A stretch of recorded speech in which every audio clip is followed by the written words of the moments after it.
We're here today to defend the most basic of all human rights, the right to health and the right to life. They rushed through the office and treated us like common criminals. Get your hands up. Get them up right now. Freeze! Hey, guys, it's only vitamins. Vitamine! Vitamine! Vitamine! Tens of millions of men were cheated out of an effective, non-toxic therapy. Just cheated out of it and forced to buy an expensive, dangerous therapy that is only half as good. And that upsets me. I'm angry about that. If there's a higher corporate good to be served by breaking the law, by having the FDA work with the Codex and try and drag the U.S. into this nightmare, then they're all for it. Codex is bad.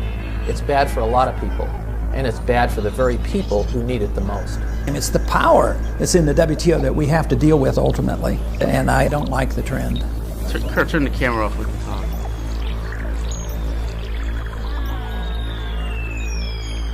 The only thing we have to fear is fear itself. Nameless, unreasoning, unjustified terror. Fear. Its darkness causes humanity to make awful choices. With dreadful power, fear can rule our lives and paralyze lofty hopes and dreams in an instant. It is the antithesis of God, the destructive dark side. It is the ghost that haunts the mind, a universal trait, a global affliction, and deployed all too often by those intent on inflicting control over the masses. Fear preys on the most vulnerable among us. Fear sells, and nowhere is fear peddled more shamelessly than in the fields of medicine and human nutrition. Fear anesthetizes us. It coerces us, making us believe that we can do little on our own to prevent or treat disease, and forces whole nations to kneel at the altars of the drug industry. And of course, the fearmongers are also preying on fear of disease. And the solution that the fearmongers give us are drugs. Yet drugs are the single most dangerous thing we can put in our mouths. It's a sad fact that pharmaceuticals have become the dope of modern man. And make no mistake, we are addicted. Last year, between 3 and 5 billion prescriptions were written in the US alone. And for all of its many miracles and heroism, the pharmaceutical fantasy has also left disaster in its wake. The tragedies of drug side effects are being exposed daily. Prozac, Vioxx, Celebrex, Baycol, Lariam, and Zoloft, just to name a few, are deeply uncomfortable reminders that secrecy and sales have often circumvented safety. There is also the crippling burden of health insurance and the millions who are debilitated by a wave of red ink, bankrupted as a result of an unexpected illness that they could not afford. As if by design, health choices are limited, information is scarce, lives are ruined, and the truth be damned. Business is business, and people don't like competition, and those things, smart business people may not always do something that's best for the people or for someone's health.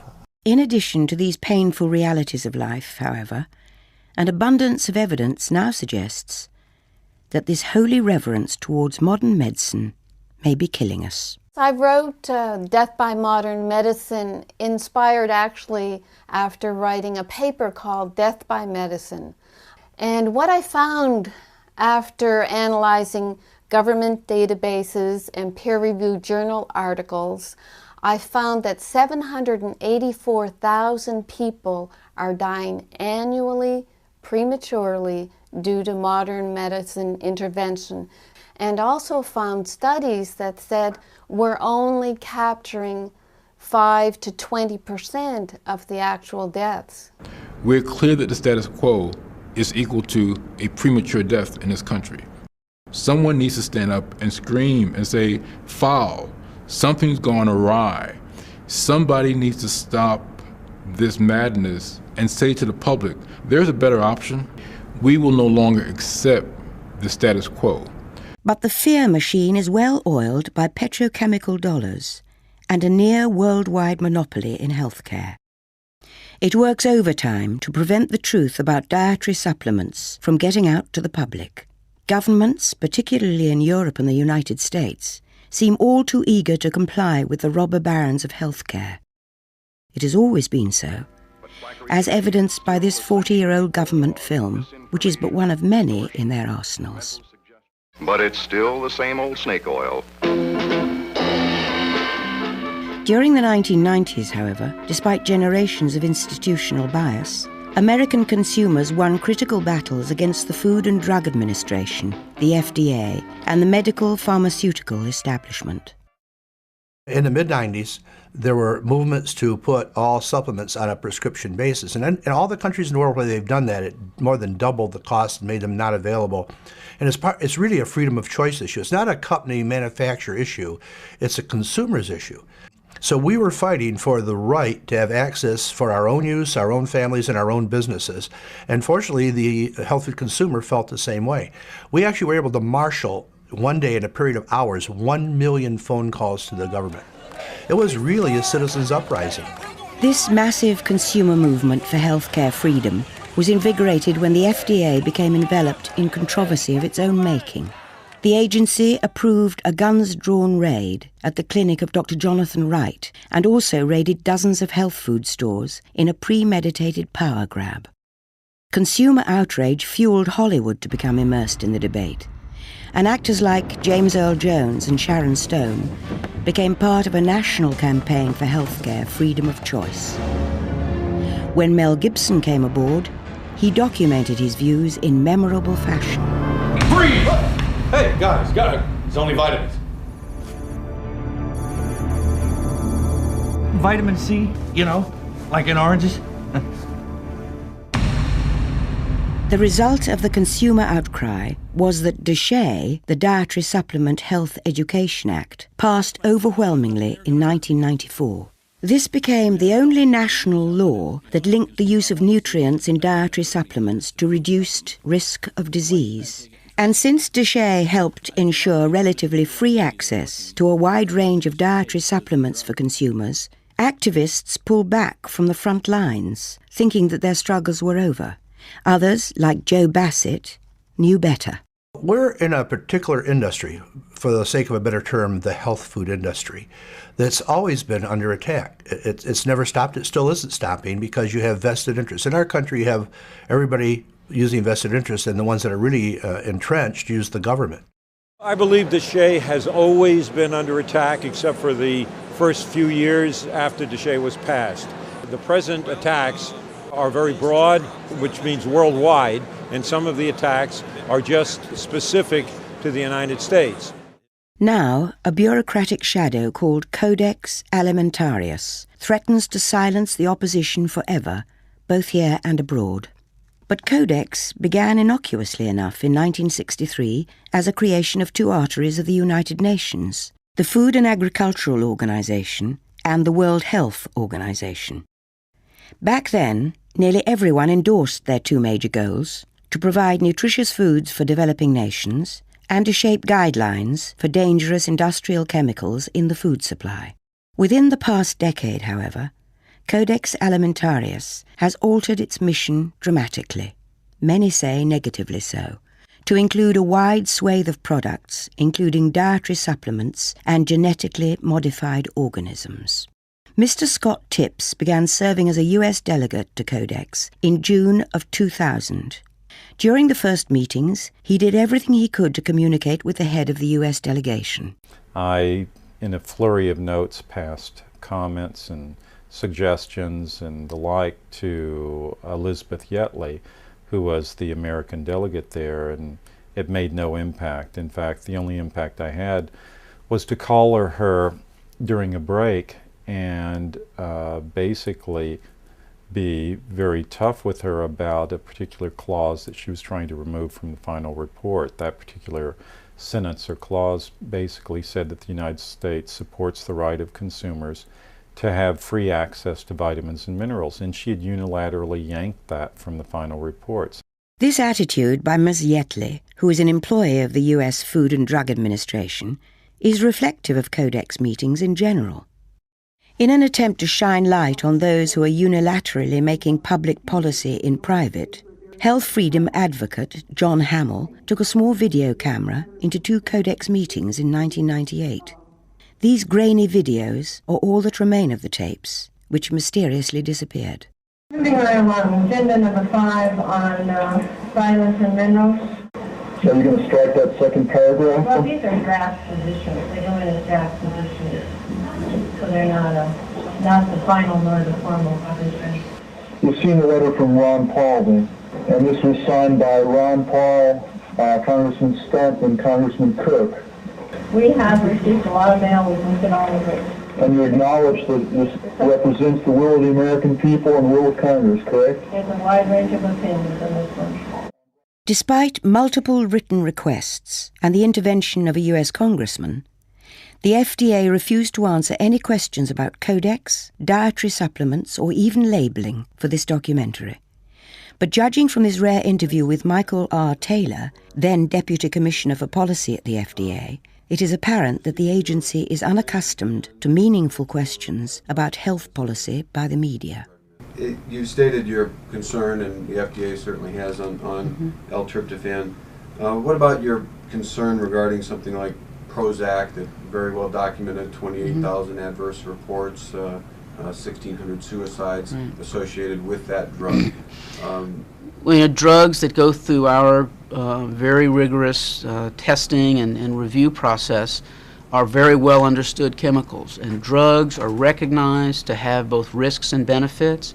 That's why they go through a rigorous evaluation, and when those products are put out on the market, we have a good scientific understanding of both the risks and benefits, and that's laid out in very detailed labeling that physicians then use to decide whether to prescribe those products for their patients.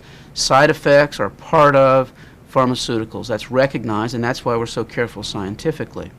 There's just no comparison between that situation and what we are dealing with dietary supplements, which have not been subjected to that kind of study, have not been evaluated by FDA. And a large part of the problem with these supplements is that we simply don't know about their safety. We don't know about their benefits, yet they're being out there marketed for, in some cases, for serious disease-related purposes. There's a big difference. Well, obviously, they would say something along the lines of that it was the only natural alternative to some of these kinds of drugs, and that's a concern to people that want natural alternatives, I suppose. And since the cases against Prozac have been so high, people would question whether or not the health risks of L-tryptophan, again, versus a Prozac and that kind of usage is judged under the same standards, if you will. Well, this really wasn't on the list of things we were going to get into today. Well, he mentioned L-tryptophan, and it just... As the producers tried to get an answer from the Deputy Commissioner of the FDA, L-tryptophan, so it really... Mr. Taylor seemed to lose his patience with the tone of the interview. Mentioned, so I thought that I would follow up on it. Kurt, turn the camera off, we can talk. You know, I'm happy to talk about this. I don't want to spend the whole morning on it. But of course, Mr. Taylor was anything but happy to discuss the safety record of Prozac versus the amino acid L-tryptophan, which the FDA banned outright when Prozac was approved by the agency. And it is important to note that the Food and Drug Administration has assigned Mr. Taylor's wife, Christine Lewis Taylor, to the World Health Organization, where she is now chairwoman of the Nutrient Risk Assessment Project. I don't think that you can say that anybody at FDA has ever been a friend of dietary supplements. Anybody.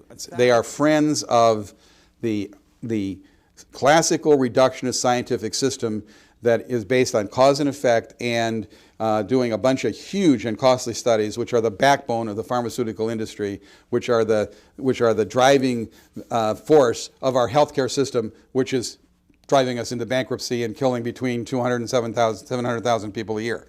Some of them honestly believe in the useless medication. More, however, are bunkum artists without pity or conscience, willing to risk the lives of fellow human beings to line their own pockets.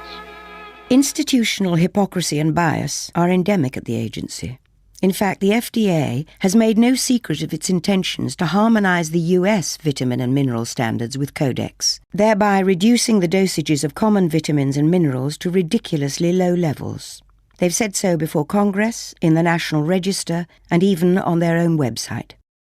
That system is not a good system, and the dietary supplement guideline, the vitamin mineral guideline, mimics the ideas of that system and tries to push them onto the international stage for vitamins and minerals. Bad thinking all the way around. We are at a stage in society when a large number of people, consumers and patients, are waking up to the fact that the healthcare system that they've placed their trust in now for decades is not delivering the healthcare that they need. They're beginning to appreciate that very often if they have major diseases like cancer or heart disease, that the so-called solution to these diseases is in fact killing them. Today, all new drugs must be proved safe and effective before they can be marketed. In other words, the medicine must be safe and must do what's claimed for it. This is why we see this incredible growth in consumer demand for natural products. And of course, just as the consumer is starting to make decisions about what they want to do in healthcare, the regulators have decided, with a lot of pressure from big industry sectors, to say, you can't have it. It's reserved for us. When the WTO, the World Trade Organization, became a reality in the 1990s, the power of Codex was heightened immeasurably. This new worldwide body, devoted solely to the harmonization of trade standards, gave Codex the enforcement capability that had eluded it for decades. 2 US congressmen, a Democrat and a Republican, have a philosophical divide on free trade, but agree completely on the dangers of the WTO and Codex.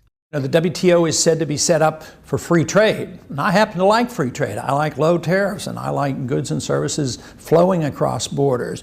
I studied economics in college. I'm a skeptic of the whole theory of free trade, and it really crystallized around the NAFTA and the WTO agreements. I am a champion of national sovereignty, so I do not like the idea of getting involved in what the founders called entangling alliances. I remember talking to Mickey Cantor, the president's special trade representative, and I'd studied a little bit, and I said, I can't understand how we're going to bind ourselves to this agreement, which has a secret dispute resolution process, which has no rules regarding conflict of interest, and they will essentially preempt U.S. law. And then when you go to the next step of becoming a member of the World Trade Organization, means to me that we as a people and as a Congress, we give up too much of our responsibility and our prerogatives. I said, oh, no, you don't understand.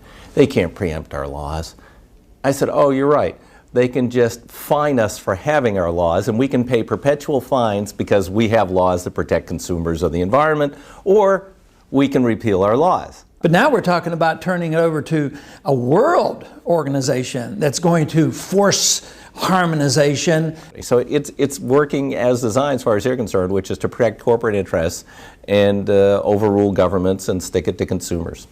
And they'll do that under the name of free trade and globalization and pretend that they're on the side of freedom.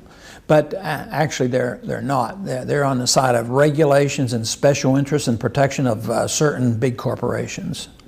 If there's a higher corporate good to be served by breaking the law, by having the FDA work with the Codex and try and drag the U.S. into this nightmare, then they're all for it, and they're doing it.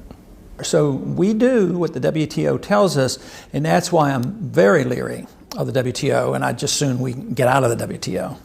This would be like the ultimate reaching of government into our personal health lives, which would be unbelievable, and not even our government, some bureaucratic, diffuse, multinational, secretive government. It's the power that's in the WTO that we have to deal with ultimately, and I don't like the trend. On Capitol Hill, legislators are now debating the merits of yet another trade agreement called CAFTA, the Central American Free Trade Agreement. This latest Trojan horse was wheeled into Washington as a savior for a faltering economy. But as consumers in Europe could confirm, it will only lead to more backroom deals that could spell the end of health freedom as we know it. Now, people think that could never happen here. Probably at one time people in England thought it would never happen there, and yet their government has ignored over 1 million signatures on petitions on this issue, saying, sorry guys, we are now a member of the European Union and we must harmonize to European law. If we aren't careful in our hemisphere, the same thing will happen as a result of the free trade area of the Americas. But the trend towards the WTO, NAFTA and now CAFTA being used to harmonise laws and regulations to favour pharmaceutical interests has long been a reality in the European Union. German representatives at Codex began to push the idea of creating safe upper limits on vitamins and minerals, and this was favoured in the UK until Dr. Robert Verkerk began orchestrating a precise legal, scientific and public relations strategy to stop it.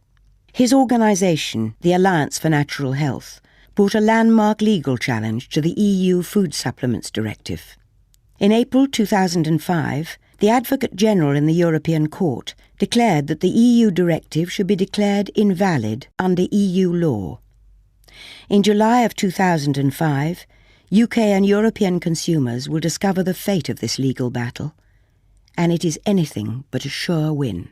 What's coming down the line from Codex and from Europe is very disturbing. First, you got 450 million people over there. Secondly, they have the most restrictive nutrient access of any of the free world.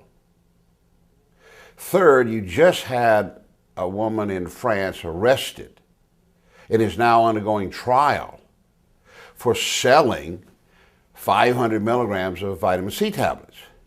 Between the draconian regulations of the EU Supplement Directive and the ominous Codex guidelines, which will be voted on in July 2005, there is little doubt that health freedom lies in the balance, in Europe, in America, and throughout the world.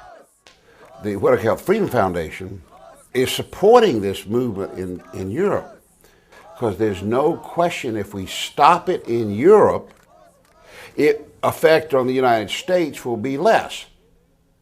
And anyone who thinks that Codex or the European Union or the World Trade Organization, when it comes to very restrictive policies in Europe, is not going to have an effect on the United States is crazy.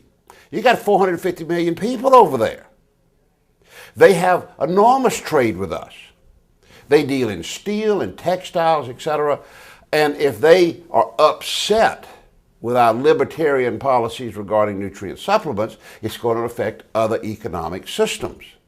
Now, we might have sovereign protection, but good gosh, that will fly away in an instant with the stroke of a pen if a trade agreement is challenged. What's happening in Europe, just like the trade winds, is coming our way. And no one can argue in a reasonable fashion why that is not going to happen. That is happening. It has been said many times that democracy is the dream of all who are oppressed, the hope of those imprisoned by fear or injustice. But the sad truth, that which is almost too sad to acknowledge, is that the betrayal of democracy began long ago, when profit replaced the will of the people and corporate lobbyists became the masters of the universe. Alarm bells are going off everywhere. The American people are way ahead of the Congress and have figured this out, and it's only a matter of time until Congress is beaten into, coming around on these issues. I mean, but if we don't do it soon, it could be too late. If it is true what a great civil and human rights leader once said, that our lives begin to end the moment we become silent about things that matter, then freedom has already begun to atrophy because of our inaction. Slowly, sovereign rights fade away, as surely as the ink on an old declaration is removed by time. The pursuit of happiness, the promise of equality, of personal choice, are chipped away by complacency, and over time become barely visible in the world around us. If we had treasured it more, some say, if we demanded government cooperation, not interference, if we had exercised our freedoms every day, every week, just like the forces of power and money have done, if only. I think that we should all get together and fight for our rights. I think that these are God-given rights. I think this is a legacy that was given to us at the beginning of time and we should fight like crazy so that people can maintain their rights from now and forever. There are some who say this is a battle that cannot be won. We are the David, they are the Goliath. But it's too important to sit it out and allow the multinational corporations and the regulators to inform us what our freedom should be. If we don't demand medical freedom of choice, we will lose it. It's critical that the people of Europe, the people of Asia, Africa, the Americas, and the rest of the world come together so that we can protect our health freedom for our generation and those of the future. This, then, is your call to action. It is one of enlightened self-interest, a righteous cause that even the high priests of profit cannot defeat. It is a real drug war, a fight for health freedom, a struggle for human rights. And so you get the government you deserve if you don't speak up. The only way to have good government free from all the things that are happening to us is if the citizens stand up and are not doing it. They have to stand up and be counted. And if you put enough effort, the good guys win. It needs to be done. Modern medicine has led us to Babylon and a wasteland of expensive and often ineffective options. If we do not act, if we become silent, governments will be free to replace the teachings of all ages with toxic lies. Timeless natural medicines, foods and herbs with which we have evolved, culled from thousands of years of collected wisdom, will be swept away, crushed under the myopic weight of corporate greed. Yet we often forget how much power we actually wield, and that we are the creators of our own place on this planet. Amid the sea of faces, there is an honorable cartel forming, one for the benefit of mankind. You must join the battle by protecting yourself and your family from health frauds. When you're in trouble, that's not always easy. But in the end, being victimized can be far worse. It can mean not only your money, but your life.